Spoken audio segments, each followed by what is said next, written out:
All right, let's get right into it. We are heading to the absolute heart of Burgundy, France, to this tiny, narrow strip of land that, honestly, many people consider the epicenter of the entire wine world.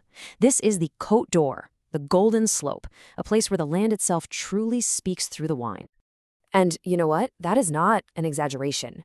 For the pros, the sommeliers, the serious collectors, this isn't just another beautiful wine region. It's like a sanctuary. It's the benchmark, the gold standard that so many other great wines are measured against. But that begs the question, why? What makes it so special? Which, yeah, brings us to the big, and I do mean big, question. How on earth can a single bottle of wine from this one little place fetch a price tag that could literally buy you a brand new car? It seems crazy, right? It's intimidating for sure, but the answer is tied to something incredibly unique about this place. So here's the key.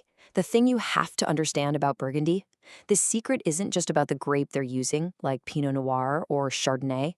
It's all about where that grape is grown. The real answer is in the dirt, the land itself, a concept Burgundy has basically perfected. Now, you've probably heard this word thrown around, terroir. It's that French term that basically covers everything in the natural environment that affects the wine. We're talking soil, climate, the way the hill slopes, the sunshine, everything. And while terroir is important everywhere wine is made, in Burgundy they take it to a whole other level. And this is where things get really fascinating. They have this concept of the climat.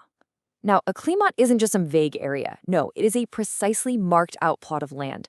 Sometimes it's just a few rows of vines, and each one has its own little microclimate, its own unique geology that's been recognized for centuries as giving the wine a totally distinct personality. This is the perfect example of what I'm talking about. Look at this. You have two incredibly famous vineyards, practically right next to each other. They're both growing the exact same grape, Pinot Noir. And yet, the wine from Chambertin is potent and structured, while the wine from Musigny is all about elegance and floral notes. Same grape, different climat, completely different wines. It's incredible. So to really get a handle on this, we need to zoom out a little. The Côte d'Or itself isn't just one big area.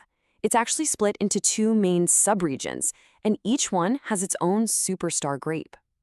Up in the north, you've got the Côte de Nuits. This is the undisputed kingdom of Pinot Noir. This is where you find some of the most powerful, intense, and long-lived red wines on the entire planet. Then you head south a bit, and you're in the Côte de Beaune. And this is the spiritual home of world-class Chardonnay. We're talking rich, complex, mineral-driven white wines. And you see, these two grapes are just the perfect vehicles to express this land.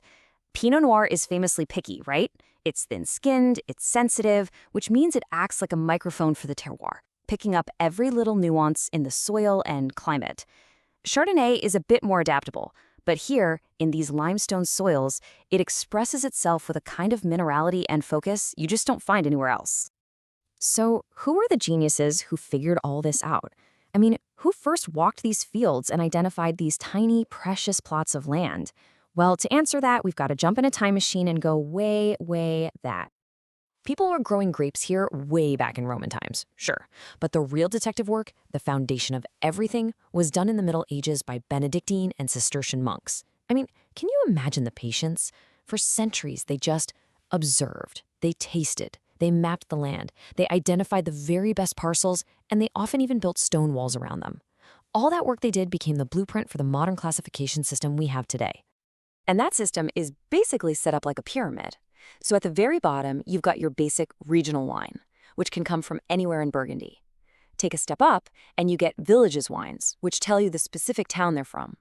Then you get to the really good stuff, Premier Cru, which comes from a top-tier named Climot.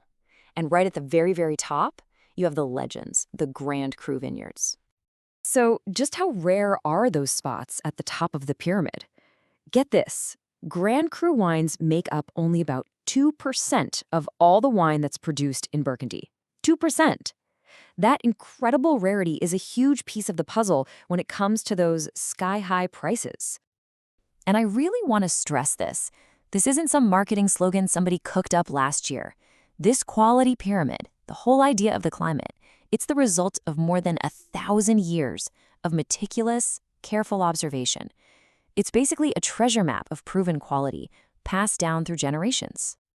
Okay, so we've got the history, we've got the theory. But what does all of this actually mean when you pull the cork and pour a glass? What are you actually tasting? A classic red Burgundy is really all about elegance. When it's young, you get all these beautiful, fresh red fruit aromas, like cherries and raspberries. But let it age a bit, and it develops these incredible savory notes. Think mushrooms, dried leaves, a little bit of spice. And on the palate, it's never heavy. It's just silky with this amazing long finish that goes on and on. And the whites, oh man, the whites are a total masterclass in balance. You start with these bright citrus and floral aromas, but with a little time, they deepen into these richer notes of butter, hazelnut, even toasted brioche. But the magic trick is how they balance all that richness with this razor-sharp, driving minerality that keeps it fresh.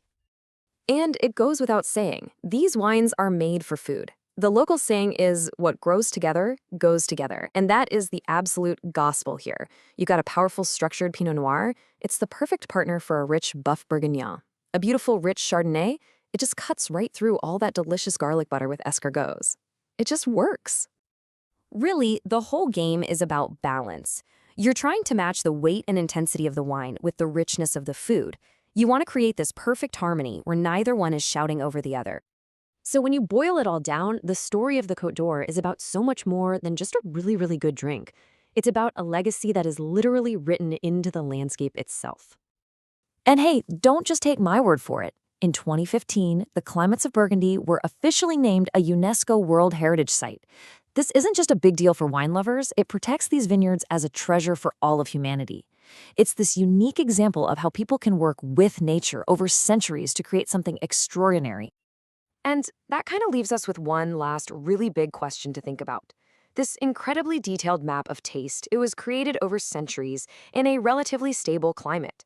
But now, as that climate is changing, how will these historic vineyards adapt? How will this ancient tradition meet modern challenges to preserve this amazing legacy for the future?